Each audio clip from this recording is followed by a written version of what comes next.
Welcome to the video, man. This is gonna be a very honest video where I'm just kind of letting things out and exposing y'all to how I've been able to conquer my sugar addiction. Now, I'm gonna be honest, completely honest. I do have a bit of an addictive personality, and it's good and bad, right? So, like when I find something I like, I really love doing it, and if it's productive, awesome, right? Like when I discovered the gym, I never let go. You know what I'm saying? Even though I'm training, I'm running, and I still bike. I still try to find a way to hit the gym at least once a week, even though when it's hard to fit in my busy schedule. You know what I'm saying? And for example, creating videos, creating content, right? When I discovered it for myself, when I finally started getting comfortable of talking on camera via TikTok, I learned that I was like, yo, this is what I need to be doing. This is what I love to do. I love speaking on camera and helping other people. You know what I'm saying? And like I said, it can go good and bad. It can go good and bad. I've had another addiction which I want to talk about later. I want to have its own separate video because that one is even of higher significance than this. That I was able to destroy and I was able to conquer. But yeah, I was addicted to this other form of media for over a decade, right? And yeah, and I would never consider myself a food addict, but I was definitely a sugar addict where I just did not know how to control. So let's backtrack and let's retrace and let's see how did I build it, how did I discover it, and then how did I tear it down and conquer this sugar addiction. This is my journey as a sugar addict. Now, when I was young, right, kudos to my parents. My parents, they did their best raising me, and they did a pretty solid job. I'm 21 with my own crib. I got a good job. You know what I'm saying? I got benefits, insurance, all that stuff. I got a good head on my shoulders. I got retirement savings. I have investments. I have all these different things. I'm doing a very good job. They did a good job raising me, but they're not perfect. And there's a couple things that they did flawed that kind of messed with me in my adulthood and in my teenagehood. And one of those things, I used to be rewarded with sweets when I got good grades or when I got, good test marks or good homeworks or whatever. I would get rewarded with treats. I would get rewarded with things like cookies. I would get rewarded with things like cake. And it was also a big norm in the household to always have something sweet after a big meal, especially during Thanksgiving or during a birthday or whatever it was, or even just a regular old day. It has always been normal to have something sweet after a meal, whether that be dinner or lunch. And so that's just been a part of my routine. You know what I mean? And I'm going to be honest, nutrition was never something that was heavily seen as important within the household. Sodas were always readily available. Juices were always readily available. Water was always readily available, but it was never pointed out as extremely important as I do, right? I drink at least a liter a day. I only really carry water with me. All my coworkers know where I'm like, yo, if I'm not drinking water, I might have a cup of coffee, but that's it. I don't play that sodas nonsense. I don't play that juice nonsense. I have it very sparingly, right? And so what made me notice it was when I got overweight and depressed in 2020, and I ballooned to my biggest weight ever where I was almost 200 pounds, right? And I noticed, you know what I'm saying, that my sugar addiction was an actual problem and that it was an actual addiction. And this is the problem, is that nobody really thinks about it as an addiction. Of course, people think oh yeah, if you grab a beer or you get blackout drunk every weekend, yeah, you're an alcoholic. Or yeah, if you can't go a day without drinking, yeah, you're addicted. Or oh yeah, he's a heroin user, oh yeah, he's addicted. But nobody ever thinks oh yeah, he can't go a day without a soda, oh yeah, he's addicted. Nobody thinks like that. Nobody ever talks like that. People say that about alcohol. People say that about cigarettes. People say that about heroin. But people don't say that about sugar. when sugar metabolizes in a extremely similar fashion as in your liver, just as alcohol does. Your brain responds to the stimulus that sugar does, just as it does to other drugs. But nobody talks about it. Nobody in the health industry talks about it. Nobody in the psychiatry field talks about it. Nobody talks about it. And it's alarming. So I went a lot of my life thinking like, oh yeah, this is normal. Having a can of soda a day, you know what I'm saying? Having something sweet after I eat, you know, especially after dinner is something normal.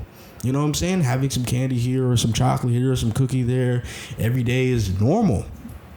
I genuinely thought it was normal until I started focusing on my health, focusing on losing weight and cutting things out, you know? And I was doing a very good job. I was losing a lot of weight. I was doing all these things. But then I got comfortable and I let it back into my life and it wreaked havoc to where I even reached pre-diabetic levels in my A1C. And I'm going to be honest, I had a little bit of health complications earlier this year, specifically with my lungs, because I wound up getting the flu twice. And, you know, I've had asthma for years. And this heavily affected me while I was sick. I was having lung problems, all these different things. And when I went to the doctor, even, like I said, my A1C was a little high. You know, I've never been diabetic or whatever, but my A1C was a little high. And I realized I never like feeling powerless.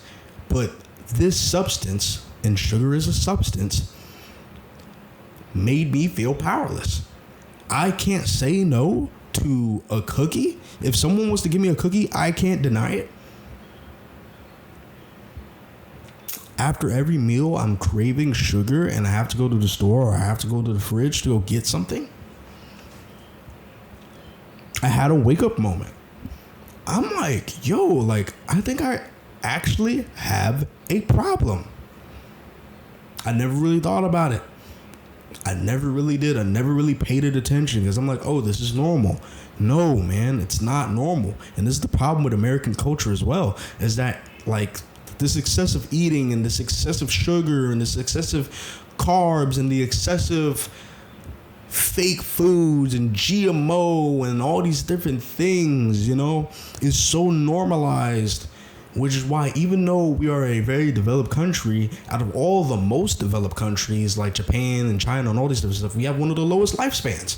And we have one of the lowest health lifespans. So where a dude will live until he's 90, but he has health complications for 30 years of those 90 years. Whereas someone in Japan will live until he's 90, but only in the last 10 years of his life he had health complications.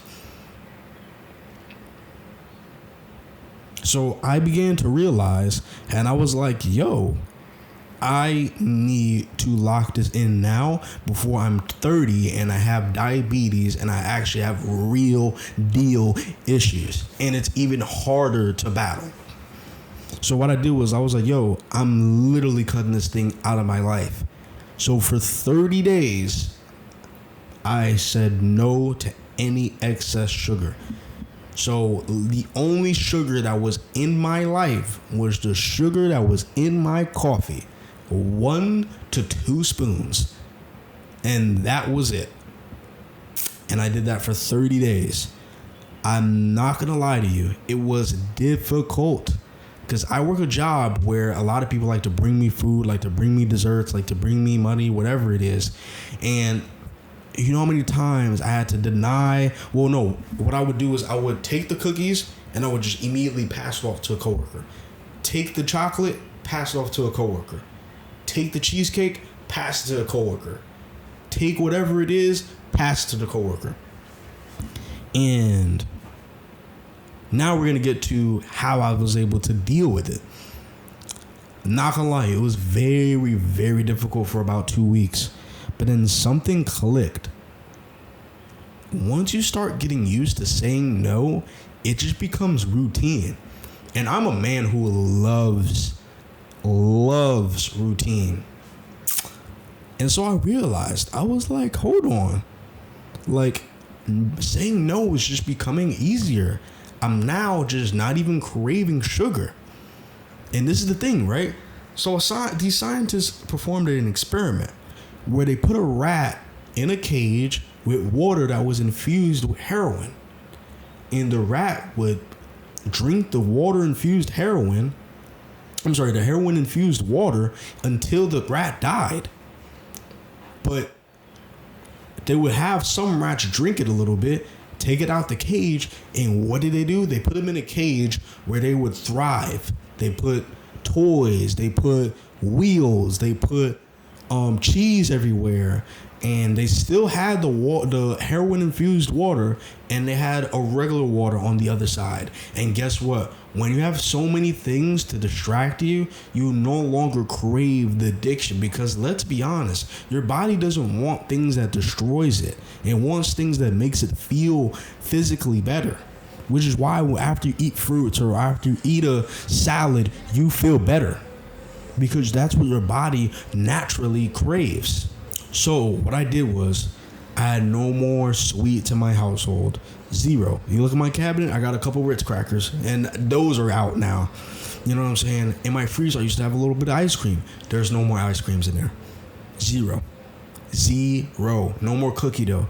No more this or that. There's literally nothing in my house that could ever even tempt me to ever eat any sugar, any excess sugar.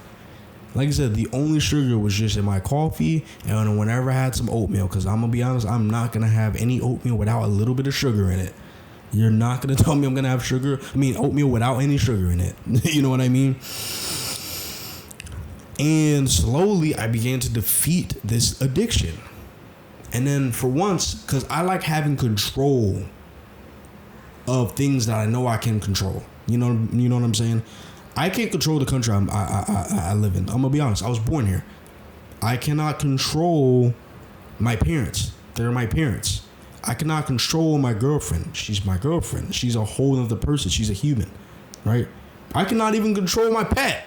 You know what I'm saying? Because he is his own entity. He's an animal, but he's his own entity. He has his own will. If he wants to sit on my goddamn lap, he wants to sit there. But if he wants to not be next to me, he can not be next to me.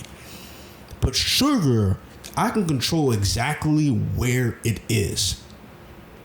I can control if it's in my house, if it's not in my house, I can control if I want to go to the vending machine, if I don't want to go to the vending machine. I can control if I want to go to the deli, if I don't want to go to the deli, if I want to go to the grocery store, if I don't want to go to the grocery store. And so I was like, you know what? I'm about to do a 30-mile bike race or a 30-mile bike run, whatever you want to call it. I'm like, you know what? After this, I'm going to have a little bit of sweets. Had it for one day, and I immediately cut it off afterwards. And I realized, I broke it. And how did I break it? By saying no. By removing it from the equation. The thing that a lot of us struggle with, whether it's with alcoholism, sugar, food addiction, whatever, is that we try to keep it in the equation somehow and then try to figure out how to defeat it, when that's just not how that works. You have to completely exit out of the equation. So there is no possibilities that it could pop up in the answer. Remove it from the equation. Simple as that. There was this guy that I was watching who was like over 600 pounds who partnered with Will Tennyson, and he explained how he was like, yo, I don't play that. There is not a single piece of junk food in my apartment, because guess what? If it's there, it's going to lead to a downward spiral, because he's serious. He wants to lose weight. He wants to get healthy. So you remove it from your house. You remove it from your eyesight. You remove it from your life. And that's what leads into you defeating your addiction. And that's how it's been for me in my sugar addiction. Now I know how to control it, how to tame it. Anytime when it gets in excess, bam, I just take it away. There's no more. There's zero. I cut myself off completely. I'm sorry about people. Yeah, my camera overheated. I guess I was just spitting too much fire, too much heat. But yeah, man. But just say no, man. And like like, be a man of your word, or if you're a woman watching, just be a person of your word. You know what I'm saying? If you say you're not gonna do something, don't do it. Take it out of your life, bro. Like, for example, like, take it from recovering alcoholics. They don't go to bars. They don't go in places where there could be alcohol, things like that. They remove themselves from places where there is alcohol. They remove the alcohol from their life, and they remove themselves from alcohol completely. So what you need to do, if you're trying to stay away from food, stay away from sugar, stay away from all these things, you have to say no. You have to remove it from your house. If it's in arm's distance, you're probably going to go and grab it. That simple. You know what I'm saying? But that has been my journey, you know? I feel like I've finally conquered my sugar addiction after so long of struggling with it and having successes and having failures. I've finally figured it out. You just have to say no and be a person of your word. Just be honest. Be a person of your word, and you'll be able to conquer it. And take action.